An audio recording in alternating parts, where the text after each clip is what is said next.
मैं आचार्य प्रशांत का विरोधी नहीं हूँ, पर मुझे कुछ जिज्ञासाएं हैं और मेरे कुछ प्रश्न हैं और कुछ दिक्कतें मुझे आचार्य प्रशांत की गीता में मुझे महसूस हो रही हैं, तो मैं आपके सामने बस प्रकट करना चाहता हूँ।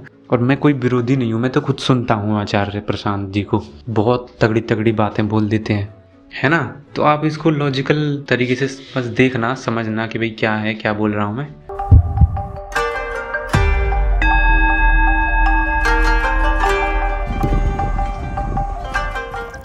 आचार्य जी की गीता है, भाग 1 है और अध्याय 12 है। इसका ये पन्ना है, इस पे लिखा हुआ यज्ञ का असली अर्थ समझो। इसको मैं थोड़ा पढ़ता हूँ और आप समझने का प्रयास करिएगा। लोग अध्यात्म का तुक अक्सर जोड़ते ही ज्ञान से हैं। गीता विशिष्ट है।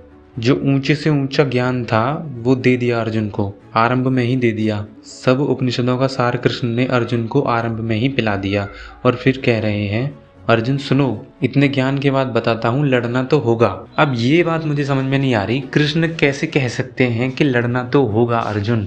ज्ञान का मतलब क्या होता है? ज्ञान का मतलब होता है कि दूसरे को समझ दे देना।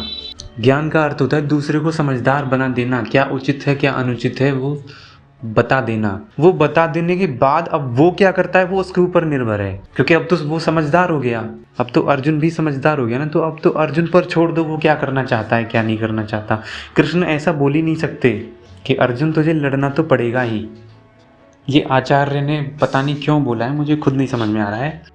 भाई कृष्ण ने बता दिया कि भाई दुनिया माया है और आत्मा मरती नहीं है, तो मार दे इन सबको। जो भीष्म पितामह हैं, गुरु द्रोणाचार्य हैं और ये क्या कहते हैं दुर्योधन है ना, इन सबको मार दे, क्योंकि आत्मा मरती नहीं है और ये दुनिया सारी माया है। कृष्ण ने ये बता दिया, पूरा ज्ञान दे दिया अर्जुन को। अब तो अर्जुन समझदार हो चुका है ना, अब अर्जुन कुछ भी चुने, चाहे युद्ध छोड़ दे तो भी वो उसकी समझ, चाहे युद्ध कर ले तो भी वो उसकी समझ। मिल गया सारा ज्ञान, सब जान गए ना, ये दुनिया व्यर्थ है, मोह माया है।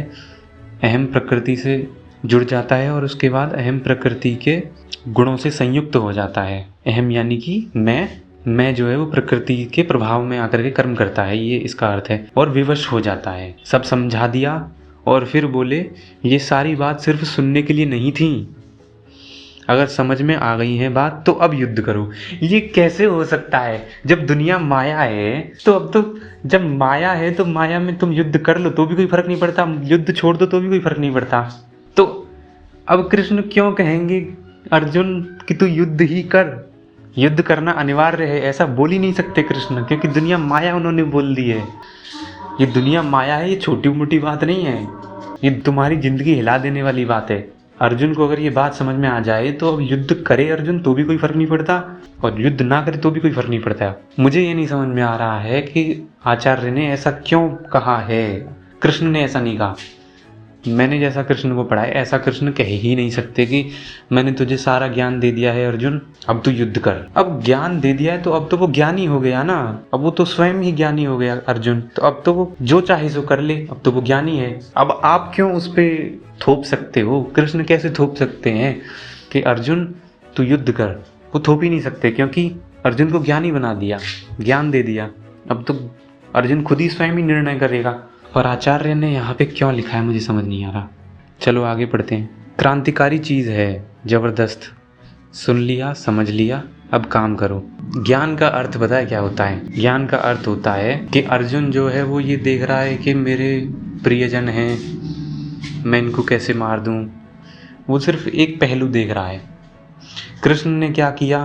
कृष्ण ने एक और पहलू दिखा दिया कि भाई ये मरते वरते कुछ नहीं है, एक ही तत्व है जो अलग अलग शरीर लेकर के आ जाता है। उसी ने पेड़ का रूप ले लिया है, आत्मा ने, वही तत्व अर्जुन बन गया है, वही तत्व भीष्म बन गए हैं, वही तत्व गुरु द्रोणाचार्य बन गए हैं। तो वही एक ही आत्म तत्व है और वो कभी मरता नहीं है, शरीर मरते रहते हैं। तो तू मार दे, कोई दिक्कत नहीं। कृष्ण ने ये दूसरा वाला भाग अर्जुन के सामने उजागर कर दिया, दूसरा पक्ष उजागर कर दिया, जो कि अर्जुन की दृष्टि में नहीं आ रहा था, अर्जुन की समझ में नहीं आ रहा था। अर्जुन को सिर्फ यही दिख रहा था कि ये मेरे प्रियजन हैं और इनको मैं कैसे मार दूं। और कृष्ण ने दूसरा दृष्टिकोण खोल दिया कि कुछ मरता नहीं है। तो ज्ञान का अर्थ ये होता है कि जितने भी पक्ष हैं, जितना भी पहलू है, वो उजागर कर दिया जाए इंसान के सामने कि भाई ये भी है। अब तू चुन ले तुझे छोड़ना है या करना है युद्ध।